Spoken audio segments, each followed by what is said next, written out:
সাকিব। আরে ভাই আপনার কি হয়েছে? এটা আমার বন্ধু সাকিবের ঘর আর আজকে ওর বার্থডে। আপনি একটু আমার বন্ধুকে ডেকে দিবেন। সাকিব।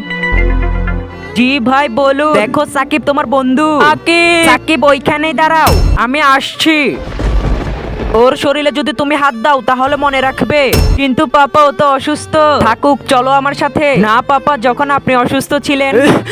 পাপা। হ্যালো চাচা, আব্বু খুব অসুস্থ, আপনি তাড়াতাড়ি আমাদের বাসায় চলে আসুন। আমি এখন একটু ব্যস্ত আছি, পরে আসবো। Hello uncle. হ্যালো বন্ধু, আব্বু খুব অসুস্থ, তুমি তাড়াতাড়ি আমাদের বাসায় চলে আসো। নিচে থাকা সাদা রঙের সাবস্ক্রাইব বাটনটা ক্লিক করে যারা যারা সাবস্ক্রাইব করবে তাদের বাবা মার জন্য অনেক অনেক দিন বেঁচে থাকে। আর যারা যারা ভিডিওটিতে লাইক কমেন্ট করবে তাদের মনের আশা যেন পূরণ হয়। আর আমি দোয়া করে দিলাম। বন্ধু আঙ্কেল তো অনেক বেশি অসুস্থ, চলো তাড়াতাড়ি করে হাসপাতালে নিয়ে যেতে হবে। পাপা, যখন তুমি অসুস্থ ছিলে তখন আমাদের আত্মীয় স্বজন কেউ আসেনি, কিন্তু আমার বন্ধু আকিব এসেছিল। বন্ধু আকিব, তুমি চিন্তা করো না, তোমার কিছু হবে না, তোমাকে এখনই হাসপাতালে নিয়ে যাচ্ছি।